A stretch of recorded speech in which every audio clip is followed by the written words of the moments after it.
in this sequence here concerning chalk and wire, and I would like to talk with you some more where I left off on the last video. And I'm pulling up Susie Gooch, who is one in our building level. Now I do have some comments about some things even in the district level, but what you're going to do, this is the chalk and wire preparation for the final defense. And when you come in ready to defend, this is what should take place. You should have what we had written in those others, where you'll bring this form in here, and this form will have it written where you can have it filled out. Here's a district level form here that I'll show you what it looks like as well. And this is a district level form. Let's see if it'll open up here. There we go. And it's filled out here. You'll put your name at the top and defense date, and then this thing will expand on down. So you want that title, well-written title,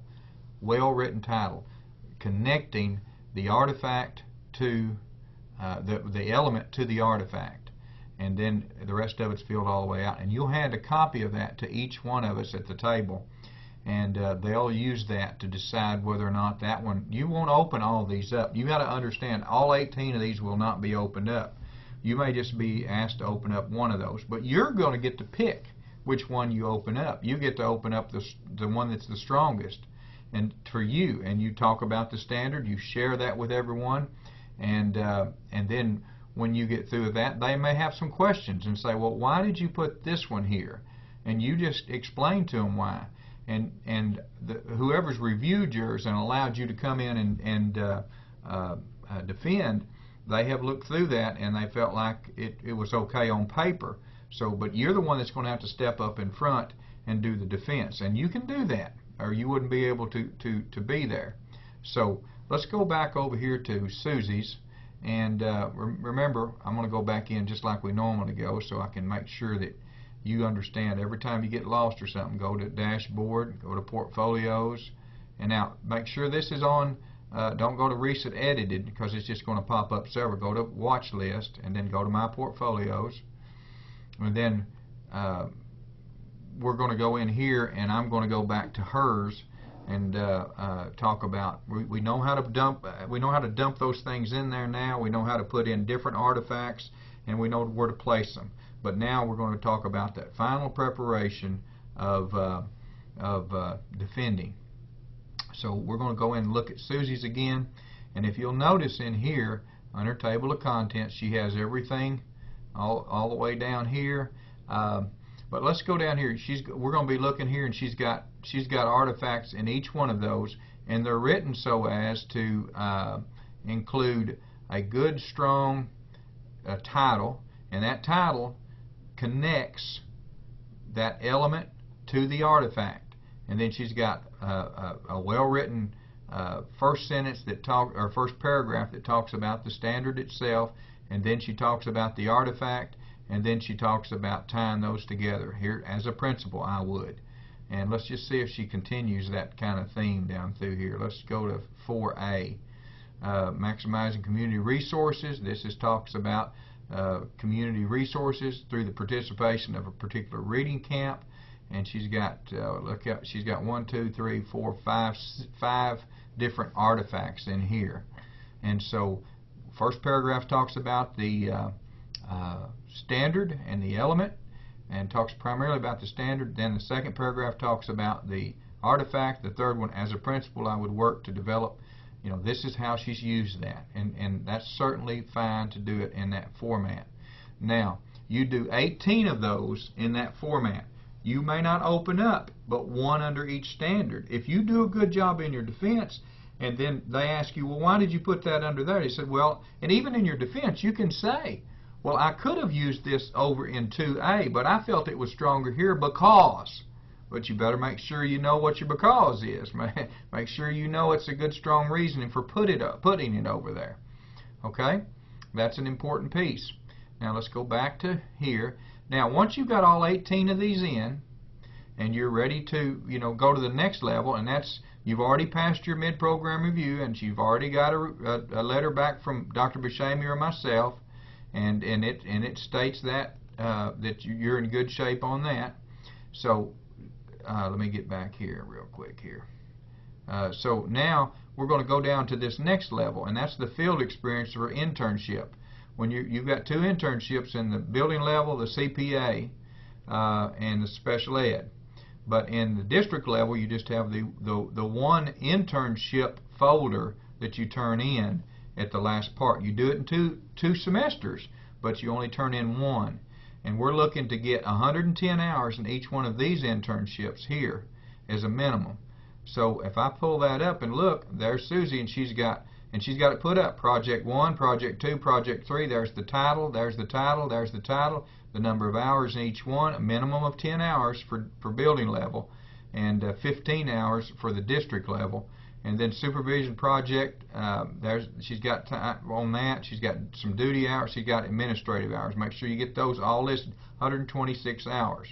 So that's all on that cover page on this. And then if I open up project 1, she doesn't defend anything on that, but she's just got the data log, the first about it, and then some more descriptive things about what happened, what project 1 was about. So you don't have to write a defense on those. Same thing on 1, 2, 3. And then, you know, she's got her hours logged. She just put in all that information that dealt with the chronological log. But on that cover page, she wants to put that summary of all the hours in that internship. Same thing here on internship 2. If I pull up, there it is. Everything's written out like it's supposed to be. I know she's got a total number of hours in that, so she's good. She's got at least the 110. In the other, you're going to have 220 for your district level, and then you have. Now let's go to the next part here, and that's field experience hours logged. Within the courses, we have some field experience in there, 5 hours, 10 hours. It says it on this sheet that you've got right here. If you look down at the bottom on this sheet right here, you'll notice that it gives some hours, up to 5 hours, up to finance, SPED, the trends class, all those things that are in there. It shows where it goes up to, the number of hours you can get extra in that. And in the district level sheet, it's more hours for the it's 25 hours in the facilities class. So just to let you know that. Now let me go back to this. So in those field hours, all you have to do in this is you can put up to 30 hours. I've completed 30 hours, she says, in this, and all she says is 5 hours in field experience and talks about the teacher's name and for supervision of instruction in summer of 2012. Same thing on the next one. Same thing on the next one. So once you put all those in there, you're just documenting that you had that much of field experience in those courses, and then we put the total hours at the top, the very top. Total hours for EDL classes, 30 hours. So that's all you have to do in that particular place. Now, in the mandatory projects, you'll have to put those in there. Just all you do is upload the paper for the ethics paper. If you didn't have ethics with us and it's a program of study, you can just say in there this course was waived. Just write it in there. Then it's documented about that. But maybe you got a master's in another program, or maybe you got the MAT with us, and you know, or something like that, where that's not required. And then here's the other one for action research, and that paper goes in there. So that would cover all of the things that we talked about there as far as what's necessary in this. Just come in prepared. Be prepared to talk about those things. If they have a question about one of your other artifacts based on what you had in your title, the real key is a good, strong title and tying that element to the artifact and then sharing your deep understanding. Now, this is the nuts and bolts of chalk and wire. It has changed. I think it's a little better in some aspect. I think once you get familiar with it, it'll be smoother about uploading different documents, and I think you won't have much trouble with that. The key is making sure you write your written defense, so why you put it under there, make sure you have a good title, and then upload the artifact down below your written defense. That's the format it always should come in. For instance, it'll look just like this. There's the title, there's the defense, and down below is the artifacts. Okay? And you've got our numbers. If you have some technical issues there, you can also call Susan at 4117, and you've got my number as well, my home number and my office number at 4514. So good luck to you, and look forward to seeing you at your final defense there, and get you prepared for your SLLA and your SSA if you're district level. That is the purpose of this.